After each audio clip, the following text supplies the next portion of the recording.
Hello friends. तो आज हम लेक्चर नंबर 9 इसके अंदर hybridisation shape geometry with example देखने जा रहे हैं। पर सिर्फ सिर्फ टाइटल इतना दिया है, इसका मतलब ये नहीं कि सिर्फ यही है। इसके अलावा बहुत सारा है।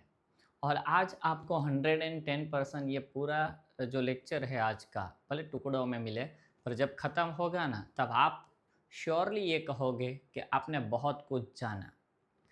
अब पहले हमें जानना है हाइब्रिडाइजेशन। हाइब्रिडाइजेशन जो है वो बेटा सर लिनस पाउलिंग, सर मैं इसलिए बोलता हूँ कि इन लोगों ने अपनी पूरी ज़िंदगी इसमें निकाल दी, तब जाके ये सब रिसर्च करके हमें दिया।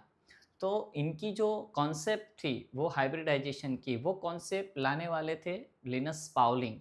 वर्ल्ड में ऐसे दो ही साइंटिस्ट हैं, एक पुरुष और एक स्त्री, एक मैरी क्यूरी और एक सर लिनस पाउलिंग। ये दोनों साइंटिस्ट ऐसे हैं कि जिन्होंने अपने जीवन के अंदर दो अलग अलग सब्जेक्ट में नोबेल प्राइज़ लिया था। बाकी सब ऐसे हैं जिसने क्या तो फिजिक्स, केमिस्ट्री, बायोलॉजी, इसे मतलब एक ही सब्जेक्ट में ली। जबकि इन्होंने क्या किया, ती दो सब्जेक्ट में नोबेल प्राइज़ ली और इसीलिए ऐसे लोग रिस्पेक्टेड हैं। सर लिनस पाउलिंग जिन्होंने ये हाइब्रिडाइजेशन की कॉन्सेप्ट निकाली। अब आपको एक बात बता दूं कि इसकी प्रैक्टिकली कोई प्रूफ नहीं है, प्रैक्टिकली प्रूफ इसमें कोई अवेलेबल नहीं है। पर ये क्या है, तो एक ये थियोरेटिकल कॉन्सेप्ट है। तो इसका मतलब क्या सर, ये सच है या फिर हम अज्यूम करके चल रहे हैं पूरी दुनिया?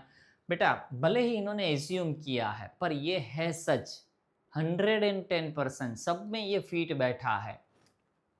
अब आपको थोड़ी प्राइमरी नॉलेज होनी चाहिए, अगर नहीं है तो आप प्लीज़, मैं आपको ये कहूँगा कि आप principal quantum number, azimuthal quantum number, magnetic quantum number, spin quantum number, इसको थोड़ा रीड करना।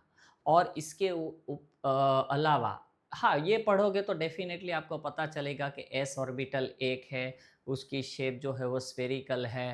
पी ऑर्बिटल जो है वो दो लोब्स के बनी है, तो ये थोड़ी जान लेना। पी में 3 ऑर्बिटल्स है, p x, p y, p z, उसके शेप के साथ कोऑर्डिनेशन आती है। फिर डी ऑर्बिटल के अंदर 5 है, d x y, d y z, d x z, d x square minus y square and d z square. और एक एफ ऑर्बिटल के अंदर 7। अब एफ की जो शेप है, हालांकि रिसर्च हो चुकी है पर अभी ये पढ़ने में नहीं डाला है, तो ये थोड़ा जान लेना बेटा। अब देखिए, एस ऑर्बिटल जो है उसकी जो शेप है वो स्फेरिकल है। स्फेरिकल से है तो इसका मतलब क्या होगा कि सपोज ये न्यूक्लियस है और एस ऑर्बिटल स्फेरिकल है। तो स्फेरिकल होने से होगा क्या कि ये जो ऑर्बिटल्स है वो न्यूक्लियस से सेम डिस्टेंस पर अवेलेबल है। मतलब न्यूक्लियस से इसका डिस्टेंस कैसा है, इक्वल, क्योंकि एक ही स्फेरिकल की रेडियस जो होती है वो सेम होती है। तो सेम होने के कारण मतलब इक्वल होती है, तो सेम होने के कारण होगा क्या कि इसके अंदर जो इलेक्ट्रॉन्स है, ये इलेक्ट्रॉन की डिस्ट्रीब्यूशन ऑल ओवर आइडेंटिकल होगी। मतलब इलेक्ट्रॉन की डेंसिटी पूरे एस ऑर्बिटल में इक्वली डिस्ट्रीब्यूटेड होगी और न्यूक्लियस के साथ इसकी अट्रैक्शन प्रॉपरली होगी। बट जब पी ऑर्बिटल है वो ऐसे दो लॉब्स की बनी हुई होती है, इन्हें कहा जाता है लॉब्स। लॉब्स, तो ये दोनों लॉब है इसके। ओके, तो यहाँ जो ये लॉब जहाँ कनेक्ट होता है ना, ये वाला पॉइंट, उस पॉइंट को कहा जाता है नोड। मतलब वहाँ इलेक्ट्रॉन की प्रोबेबिलिटी डेंसिटी है वो ज़ीरो है। तो इलेक्ट्रॉन की डेंसिटी आपको दिखाया गया है कि इस साइड पर और इस साइड पर इलेक्ट्रॉन की जो डेंसिटी होगी वो मैक्सिमम होगी, और यहाँ सेंटर में आते आते इलेक्ट्रॉन की डेंसिटी ज़ीरो हो जाएगी। मतलब वहाँ इलेक्ट्रॉन मिलने की कोई प्रोबेबिलिटी नहीं है। तो ये नोड है इसका। अब अगर कोई एटम जो फ्री है, मतलब किसी के साथ रिएक्शन नहीं की है, सपोज हम ये बात करें कि हाइड्रोजन की बात करें, तो हाइड्रोजन की इलेक्ट्रॉनिक कॉन्फ़िगरेशन 1s1। तो इसके अंदर जो s ऑर्बिटल है वो प्योर है। हाइड्रोजन एटम होगा जब हाइड्रोजन एटम होगा तब इसके अंदर की जो s ऑर्बिटल है वो प्योर है। मतलब वो इस फॉर्म में होगी और इलेक्ट्रॉन की डिस्ट्रीब्यूशन इस तरह हुई होगी। सपोज हमारे पास कार्बन है, तो कार्बन की electronic configuration 1s2, 2s2, 2p2 है। तो इसके अंदर जो 2s ऑर्बिटल है उसके इलेक्ट्रॉन और 2p ऑर्बिटल के इलेक्ट्रॉन इस तरह अरेंज हो गए। कब? जब वो फ्री हो गए तब। पर सोचो कि किसी एक एटम की s ऑर्बिटल और किसी एक एटम की p ऑर्बिटल, मतलब दो अलग अलग एटम की एक एक ऑर्बिटल जो है वो एक दूसरे से ओवरलैप करे। लैपटॉप, हाँ, मिनट, हाँ सॉरी, बैटरी लो हो चुकी है, एक ही मिनट। याद था पर बोलो, आपको अब पता चलेगा कि प्रिपरेशन कितनी करनी पड़ती है। देखो आज सब पता चलेगा आपको। हाँ, तो सपोज, सॉरी, हाँ सॉरी, तो चलो, किसी एक एटम की प्योर फ्री एटम है, उसकी एक s ऑर्बिटल और किसी दूसरे एटम की p ऑर्बिटल, इन दोनों के बीच में जब बॉन्ड बनता है तब हो सकता है कि ये दोनों ऑर्बिट ओवरलैप करें, मतलब एक दूसरे के साथ जुड़े। इस तरह ये प्योर s ऑर्बिटल और ये किसी की प्योर p ऑर्बिटल, और ये दोनों ओवरलैप कर रही है। हो सकता है कि जब वो दोनों ओवरलैप करें तब वो प्योर एस एस ना रहे, पी पी ना रहे, पर दोनों ओवरलैप करके कुछ इस तरह कन्वर्ट हो जाए। तो होगा क्या, तो जब दो ऑर्बिटल ओवरलैप होगी तो हमें दो पार्ट्स मिलेंगे। इसमें एक पार्ट ऐसा होगा जिसमें इलेक्ट्रॉन की डेंसिटी मैक्सिमम होगी, और दूसरा पार्ट ऐसा होगा जहां इलेक्ट्रॉन की डेंसिटी ऑलमोस्ट नील जैसी होगी, बहुत कम, रेयर कह सकते हैं। तो ये जो थिकर पार्ट है वो हमें इलेक्ट्रॉन की डेंसिटी ज़्यादा है। तो यहाँ हुआ क्या, जब दोनों एटम प्योर थे तब इनकी ऑर्बिटल प्योर फॉर्म में थी, पर बॉन्ड फॉर्मेशन के बाद ये दोनों ओवरलैप हो गई, और ओवरलैप से जो हाइब्रिड ऑर्बिटल बनी, इस पूरी सिचुएशन को हाइब्रिडाइजेशन कहा जाता है। एक चीज़ और कह दूँ आपको कि हाइब्रिडाइजेशन जब भी होगा बेटा, हाइब्रिडाइजेशन जब भी होगा तो बिफोर हाइब्रिडाइजेशन जो ऑर्बिट्स की शेप होती है, हाइब्रिडाइजेशन के बाद उसकी शेप चेंज हो जाती है। नंबर टू, हाइब्रिडाइजेशन जो होता है वो ऑलवेज हमें सिग्मा बॉन्ड बना के देता है, कभी भी हमें पाई बॉन्ड बना के देता नहीं है। अगर हाइब्रिडाइजेशन नहीं हुई है तो पाई बॉन्ड मिल सकता है, बट हाइब्रिडाइजेशन से कभी हमें पाई बॉन्ड नहीं मिल सकता। अब ये हाइब्रिडाइजेशन के कॉन्सेप्ट में हम घुसे, इससे पहले हमें ड्रैगो रूल पढ़ना चाहिए। देखो आपको ऐसे ऐसे कॉन्सेप्ट इसमें मिलेंगे कि आप खुश हो जाओगे। ये ड्रैगो वाला जो रूल है ना, वो तो इंटरव्यू में भी पूछते हैं। मुझे ही एक जगह पर जब मैं इंटरव्यू देने गया था तब पूछा था, इंस्टीट्यूट का नाम नहीं लेना है, पर उस सर को ऐसा लगा था कि शायद मुझे नहीं पता होगा। महिला कॉलेज थी तो मुझे इंटरव्यू के लिए बिठाया, तो फिर थोड़ी देर के बाद वो एक सर ने मुझे ड्रैगो का रूल पूछा, हालांकि डायरेक्ट नहीं पूछा था, इन्होंने घुमा के पूछा था, मतलब ये जानना चाहते थे क्या मुझे पता है। चलो, ड्रैगो का रूल क्या है, the lone pair of S orbital, किसी एटम की एस ऑर्बिटल में अगर लॉन पेयर है, मतलब पेयर ऑफ इलेक्ट्रॉन है, तो वो जो सेंट्रल एटम जो हाइब्रिडाइजेशन करता है वो बिलोंगिंग टू अगर third, fourth, fifth, six period element हो, मतलब पीरियोडिक टेबल के अंदर अगर S, sorry, third, fourth, fifth और सिक्स पीरियड, पीरियड मतलब क्या, जो रो में चलता है वो, तो पीरियोडिक टेबल में जो थर्ड के, फोर्थ के, फिफ्थ के, सिक्स के, ये पीरियड वाले जो एलिमेंट्स है, वो एलिमेंट्स के जो एस ऑर्बिटल्स है, उनकी पेयर ऑफ इलेक्ट्रॉन कभी भी हाइब्रिडाइजेशन में नहीं जाती। कब का, तो पहले पूरा कह दो, the lone pair of s orbital of central atom belonging to 3, 3rd, 4th, 5th, 6th period do not participate in hybridization if electronegativity of the surrounding atom less than 2.5। मतलब सेंट्रल एटम के आसपास अगर ऐसा atom है जिसकी electronegativity less than 2.5 है, तो वो सेंट्रल एटम कभी भी, वो थर्ड, फोर्थ, फिफ्थ और सिक्स पीरियड एलिमेंट के बारे में बात कर रहे हैं, तो सेंट्रल एटम अगर आपका थर्ड, फोर्थ, फिफ्थ या सिक्स पीरियड से है और उसके सराउंडिंग जो एटम्स है उसकी इलेक्ट्रोनेगेटिविटी लेस देन 2.5 है, तो समझ लेना कि वो हाइब्रिडाइजेशन में इन्वॉल्व नहीं होगी। For hybridization require electronegativity greater than 2.5। अब मैं आपको एक एग्जांपल के साथ ले जाता हूँ। देखिए, सेकेंड पीरियड एलिमेंट है नाइट्रोजन, थर्ड पीरियड एलिमेंट है फॉस्फोरस, फोर्थ पीरियड एलिमेंट है आर्सेनिक, फिफ्थ पीरियड एलिमेंट है एंटीमनी और सिक्स पीरियड एलिमेंट है बिस्मथ। तो ये थर्ड, फोर्थ, फिफ्थ और सिक्स के बारे में हमने सुना था।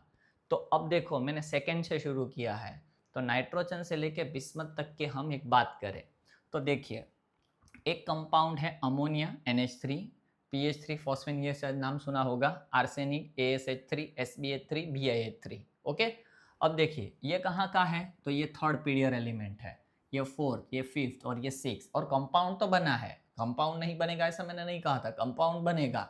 हाइब्रिडाइजेशन की बात कर रहे थे हम। तो देखिए, और ये हाइड्रोजन अटैच है, सराउंडेड बाय हाइड्रोजन, और उसकी electronegativity of course less than 2.5 है। तो अब होगा क्या, ये जो अमोनिया है इसका जो सेकेंड पीरियड एलिमेंट नाइट्रोजन है, जिसकी इलेक्ट्रॉनिक कॉन्फ़िगरेशन क्या होगी, 1s2 2s2 2p3। तो ये सेकेंड पीरियड एलिमेंट है, इसीलिए इसकी जो s ऑर्बिटल के लोन पेयर इलेक्ट्रॉन है वो हाइब्रिडाइजेशन में इन्वॉल्व हो गए। अब देखो हाइब्रिडाइजेशन होता भी कैसे है वो भी आपको मैं बता दूं। जब एटम प्योर एटम नाइट्रोजन है तब उसकी 2s ऑर्बिट के अंदर 2 इलेक्ट्रॉन हैं। इसकी जो 2p ऑर्बिट है, 2p ऑर्बिट, इसके अंदर 3 इलेक्ट्रॉन हैं, है ना, ये 3 इलेक्ट्रॉन हैं। अब जब ये प्योर है तब s ऑर्बिटल स्फेरिकल होगी, और ये तीनों की तीनों जो p ऑर्बिटल है वो क्या होगी, ऐसे लॉब्स, 2 लॉब्स से अटैच, मतलब क्या कह सकते हैं कि ये एक डंबेल शेप में है। ओके, अब जब ये अमोनिया के साथ कोई मॉलिक्यूल बना रहा है NH3, सॉरी हाइड्रोजन के साथ जब मॉलिक्यूल बना रहा है NH3, तब क्या कर रहा है कि हाइड्रोजन की जो 1s ऑर्बिटल है उस 1s ऑर्बिटल में एक इलेक्ट्रॉन है, ये 1s ऑर्बिटल की s ऑर्बिटल के साथ नाइट्रोजन की एक 2s और 3 2p ऑर्बिट जो है वो ओवरलैप करेगी। और इसके कारण क्या होगा कि पहले तो नाइट्रोजन की जो ये 1 2p और 3 2p ऑर्बिटल है वो हाइब्रिडाइज्ड होगी, और हाइब्रिडाइजेशन से हमें क्या मिलेगा, 4 हाइब्रिड ऑर्बिट मिलेगी। और 4 हाइब्रिड ऑर्बिटल मिलेगी, इसका मतलब ये होगा कि इसकी शेप राउंड स्फेरिकल और इसकी शेप डंबेल नहीं रहेगी, पर वो शेप चेंज हो जाएगा। मतलब ये क्या होगा, इन्वॉल्व होगा हाइब्रिडाइजेशन में। और हमें हाइब्रिडाइजेशन से क्या मिलेगा, तो कि sp3 हाइब्रिडाइजेशन से हमें 4 हाइब्रिड ऑर्बिट मिलेगी। सुनना मुझे अच्छे से, तो 4 हाइब्रिड ऑर्बिट मिलेगी। इन 4 हाइब्रिड ऑर्बिटल में से 3 हाइब्रिड ऑर्बिटल्स के साथ नाइट्रोजन ने ओवरलैप करके सिग्मा बॉन्ड बनाया। मतलब ये नाइट्रोजन है तो ये इसकी 4 हाइब्रिड ऑर्बिटल है, ये इसकी क्या है, 4 हाइब्रिड ऑर्बिटल्स है, ऐसा हम सोच ले। तो एक हाइब्रिड ऑर्बिटल के साथ यहाँ हाइड्रोजन ने ओवरलैप करके एक सिग्मा बॉन्ड बनाया, दूसरे हाइड्रोजन के साथ यहाँ ओवरलैप करके दूसरा सिग्मा बॉन्ड बनाया, तीसरे हाइड्रोजन के साथ यहाँ ओवरलैप करके तीसरा सिग्मा बॉन्ड बनाया। अब क्या है बेटा, अच्छे से आप सुनना, अब 3 हाइड्रोजन है, अब नाइट्रोजन के पास जो ऑर्बिटल हाइब्रिडाइजेशन में इन्वॉल्व हुई थी वो एक थी 2s और एक थी 2p, एक थी 2s और एक थी 2p। टोटल कितने इलेक्ट्रॉन इन्वॉल्व हुए थे, तो 2 इलेक्ट्रॉन गए थे 2s में से और 3 इलेक्ट्रॉन गए थे 2p में से। तो नाइट्रोजन एटम की आउटर शेल के 5 इलेक्ट्रॉन जो है वो इस हाइब्रिड ऑर्बिटल में जाएगी। अच्छे से सुनना समझना, नाइट्रोजन जब फ्री एटम था इसकी electronic configuration 1s2 2s2 2p3, 2s के अंदर 2 इलेक्ट्रॉन, 2p के अंदर 3 इलेक्ट्रॉन, नाइट्रोजन की एक 2s ऑर्बिटल और 3 2p ऑर्बिटल ओवरलैप होके हाइब्रिडाइजेशन होती है sp3, 4 हाइब्रिड ऑर्बिटल बनाती है, इसमें से एक हाइब्रिड ऑर्बिटल मतलब नाइट्रोजन का एक इलेक्ट्रॉन और हाइड्रोजन की 1s का एक इलेक्ट्रॉन मिलके यहाँ पर एक बॉन्ड फॉर्मेशन हुई।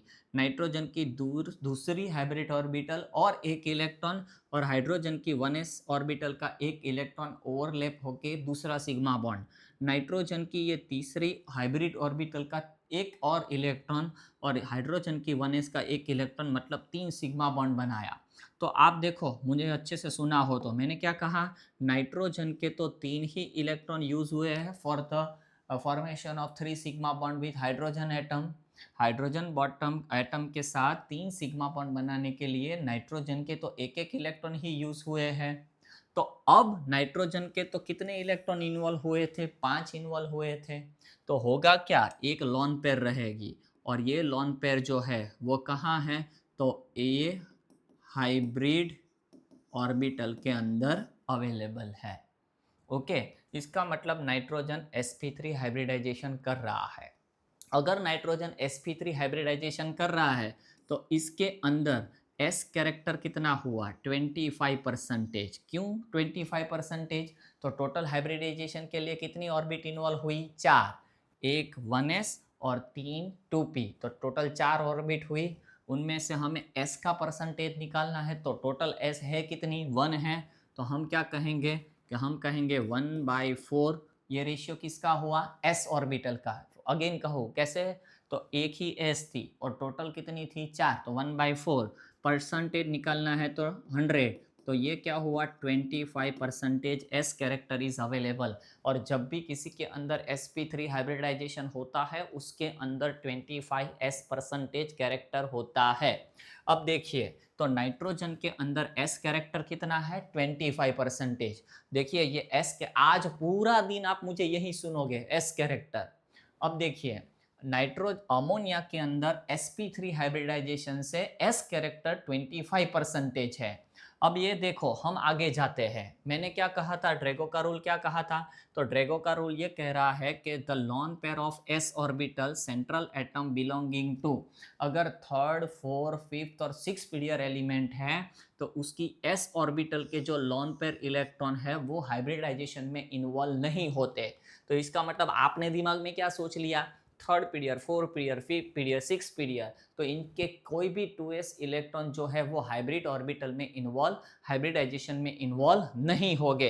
एक चीज याद रखना बेटा, हमारी ज़रूरत क्यों है पता है, बुक में सब कुछ है। आप 4 या 5 टाइप की बुक उठा लो तो उसमें से पढ़ो तो ये सब कुछ आपको मिल जाएगा। हमारी ज़रूरत यहाँ है। अब ड्रैगो का रूल छपा है कि भाई थर्ड, फोर्थ, फिफ्थ और सिक्स पीरियड एलिमेंट जो है उसकी s ऑर्बिटल के लॉन पेयर इलेक्ट्रॉन जो है वो कभी हाइब्रिडाइजेशन में इन्वॉल्व नहीं होते when surrounded by the atoms which has a less than 2.5 electronegativity। But एक बात सुनो, मैं ये जरूर कह रहा हूं कि इसकी और इसकी 2s ऑर्बिटल जो है वो हाइब्रिडाइजेशन में इन्वॉल्व नहीं होती, पर इसका मतलब ये नहीं कि वो 100% इन्वॉल्व नहीं होती। हम ये कहेंगे कि ये जो PH3 है इसकी जो 2s ऑर्बिटल है और ये BiH3 है उसकी जो 2s ऑर्बिटल है, दोनों की 2s ऑर्बिटल के पेयर ऑफ इलेक्ट्रॉन हाइब्रिडाइजेशन में इन्वॉल्व नहीं होंगे। बट मैं ये कहूँगा कि यहाँ से यहाँ तक का जो सफ़र है इसमें 2s ऑर्बिटल के पेयर ऑफ इलेक्ट्रॉन की हाइब्रिडाइजेशन में इन्वॉल्वमेंट कम होती जाएगी। मतलब इसके जो 2s ऑर्बिटल के लॉन पेयर इलेक्ट्रॉन है वो हाइब्रिडाइजेशन में 100% इन्वॉल्व नहीं होंगे, बट इसका जो 2s ऑर्बिटल के 2 इलेक्ट्रॉन है वो थोड़ी बहुत इन्वॉल्वमेंट लेंगे। अगर मैं यहाँ से यहाँ तक के सफ़र के बारे में आपको एक लाइन कहूँ कि यहाँ से लेके यहाँ तक s हाइब्रिडाइजेशन में 2s ऑर्बिटल की इलेक्ट्रॉन की इन्वॉल्वमेंट कम हो रही है, डिक्रीज हो रही है, घट रही है, तो इसका मतलब ये हुआ कि इसकी जो 2s ऑर्बिटल है वो हाइब्रिडाइजेशन में लिस्ट इन्वॉल्व है, सबसे कम इन्वॉल्व है, और इसकी जो ऑर्बिटल है वो इतने की कंपैरिजन में इसकी जो 2s ऑर्बिटल है वो हाईएस्ट इन्वॉल्व है।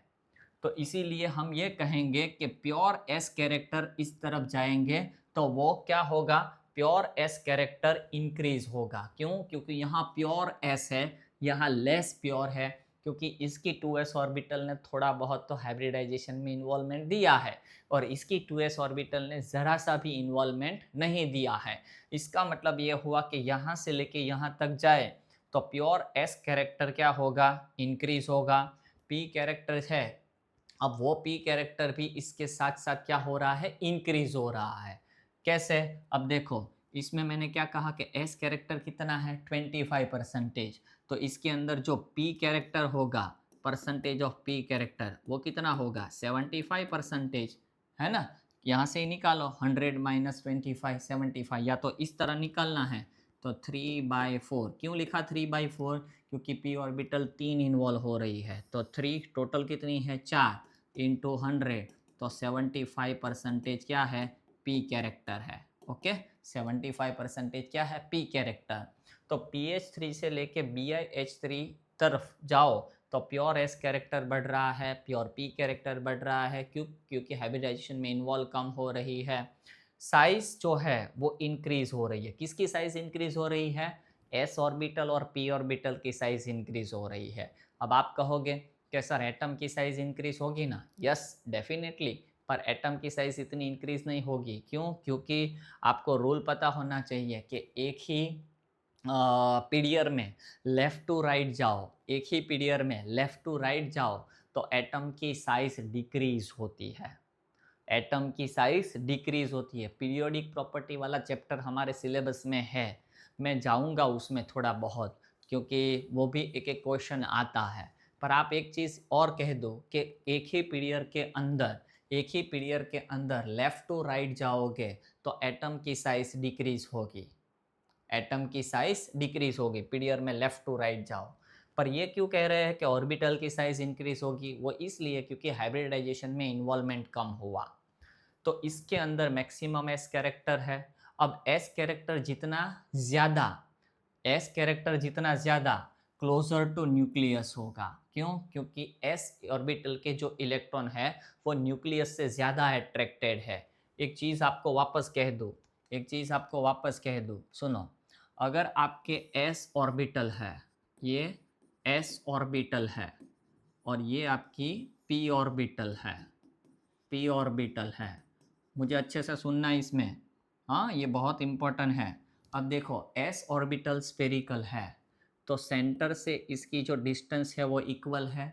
तो होगा क्या कि एस इलेक्ट्रॉन जो है, एस ऑर्बिट में रहने वाले जो इलेक्ट्रॉन्स है, ये एस ऑर्बिट में रहने वाले इलेक्ट्रॉन न्यूक्लियस से ज़्यादा अट्रैक्टेड है कंपेयर टू पी ऑर्बिटल के इलेक्ट्रॉन। क्यों? क्योंकि पी ऑर्बिटल का शेप जो है वो डम्बेल है, तो न्यूक्लियस से सेम डिस्टेंस पर नहीं है। S electron is more attracted towards nucleus than p orbitals electron. तो अगर आपको लिखना है तो आप लिख सकते हो कि ऑर्डर ऑफ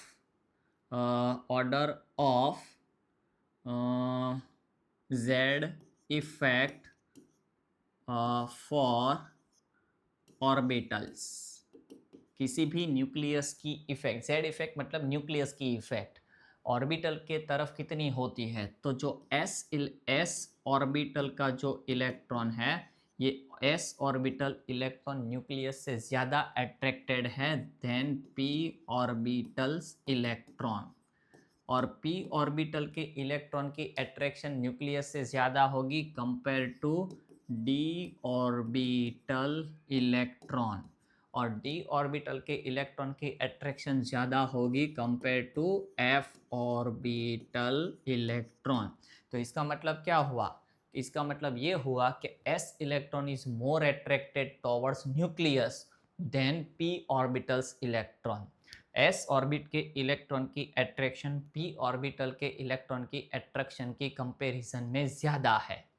उसी तरह पी ऑर्बिटल इलेक्ट्रॉन की अट्रैक्शन डी ऑर्बिटल के इलेक्ट्रॉन की कंपैरिजन में ज़्यादा है, और d electron is more attracted towards nucleus than f orbital electrons. अब आप सोचो कि अगर एस ऑर्बिटल के इलेक्ट्रॉन ज़्यादा खींच रहे हैं तो इसका मतलब तो ये हुआ ना कि ये न्यूक्लियस है, तो सबसे ज़्यादा एस ऑर्बिटल के इलेक्ट्रॉन हो गए, है ना। फिर उसके बाद पी ऑर्बिटल के इलेक्ट्रॉन्स हो गए, इसके बाद डी ऑर्बिटल्स के इलेक्ट्रॉन हो गए, और इसके बाद एफ ऑर्बिटल्स के इलेक्ट्रॉन्स हो गए। तो इसका मतलब ये हुआ कि ये मोर अट्रैक्टेड है। अब मोर अट्रैक्टेड है तो वो उसको खींच के अपनी तरफ लाएगा, है ना। तो साइज कैसी हो जाएगी? छोटी। अब देखो वहीं तो इसमें हम कह रहे थे, डिस्कशन यही तो कर रहे थे। क्या कहा कि इसके अंदर, अब देखो सब कड़ियाँ आपको साथ में लेके चलनी है। अब मैंने कह दिया आगे वाला, जो इसमें उसे पहले ना समझा हो तो वापस वीडियो देख लेना। इसमें प्योर एस कैरेक्टर है, और प्योर एस कैरेक्टर है मतलब मैक्सिमम एस कैरेक्टर है। इसका मतलब ये हुआ कि इसके जो एस ऑर्बिटल के इलेक्ट्रॉन है वो न्यूक्लियस से ज़्यादा खींच के रखे होगा, इसीलिए लिखा है s electron closer to nucleus, जबकि एस इलेक्ट्रॉन इसके क्या हो गए, न्यूक्लियस से इसकी कंपैरिजन में दूर हो गए, मतलब लेस अट्रैक्टेड हो गए।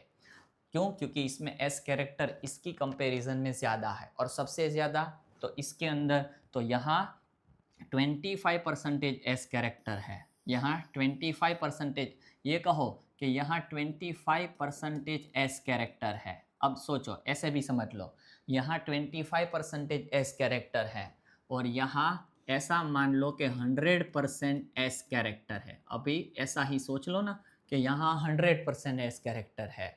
अब मैंने क्या कहा था कि एट्रैक्ट एस इलेक्ट्रॉन न्यूक्लियस से ज़्यादा अट्रैक्टेड है, तो इसके वाले जो 2s इलेक्ट्रॉन होंगे वो ज़्यादा अट्रैक्टेड होंगे न्यूक्लियस से, और इसके वाले जो 2s इलेक्ट्रॉन है वो न्यूक्लियस से इतना ज़्यादा अट्रैक्टेड नहीं होंगे। क्यों?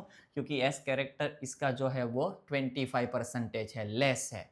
तो attraction towards nucleus is directly proportional to s character. जितना s कैरेक्टर ज़्यादा उतना ही अट्रैक्शन फोर्स ज़्यादा। तो इसका मतलब ये हुआ कि इसके अंदर s इलेक्ट्रॉन लेस अट्रैक्टेड हो गए, इसके इलेक्ट्रॉन मोर अट्रैक्टेड हो गए। तो दूसरा मतलब क्या हुआ, देखो धीरे धीरे कड़ियाँ जोड़ रहा हूँ। इसका दूसरा मतलब क्या हुआ कि इसके जो इलेक्ट्रॉन है वो न्यूक्लियस से टाइटली बॉन्डेड है, ज़ोरों से खींच के रखे हैं। मतलब बिस्मथ के न्यूक्लियस ने 2s इलेक्ट्रॉन को ज़ोर से खींच के रखा है, और नाइट्रोजन के न्यूक्लियस ने 2s इलेक्ट्रॉन को इतने ज़ोर से खींच के नहीं रखा है। तो होगा क्या कि BiH3 can not lose electron, वो इलेक्ट्रॉन लूज नहीं कर पाएगा। एसिड बेस की बहुत सारी डेफिनेशन है, एक ब्रॉन्स्टेड, एक है ब्रॉन्स्टेड लोरी, और एक है लुइस, और एक और है अब याद, आर्हेनियस। तो सबसे पहले आपने आर्हेनियस पढ़ा होगा, फिर लॉरी ब्रॉन्स्टेड पढ़ा होगा, और तीसरा जो है वो लुइस। लुइस एसिड बेस को कैसे डिफाइन करते हैं, अगर कोई species pair of electron donation की कैपेसिटी रखता है, अगर कोई पेयर ऑफ इलेक्ट्रॉन डोनेट कर सकता है तो वो लुइस बेस है, और अगर पेयर ऑफ इलेक्ट्रॉन को एक्सेप्ट कर सकता है तो वो लुइस एसिड है। अब आप देखिए कि इसमें एस कैरेक्टर मैक्सिमम है, तो 2s इलेक्ट्रॉन मोर अट्रैक्टेड इसका मतलब क्या हुआ कि न्यूक्लियस ने खींच के रखा है, तो वो लूज नहीं कर पाएगा। इसका मतलब वीकेस्ट लुइस बेस, मतलब इसकी बेसिक कैपेसिटी नहीं है, मतलब डोनेशन की कैपेसिटी नहीं है। S character is directly proportional to bond strength, जितनी एस कैरेक्टर ज़्यादा उतनी बॉन्ड स्ट्रेंथ ज़्यादा, और बॉन्ड स्ट्रेंथ जो है वो बेसिस स्ट्रेंथ से इन्वर्सली प्रोपोर्शनल है। मैं पूरा एक बार रिपीट कर देता हूँ आपको।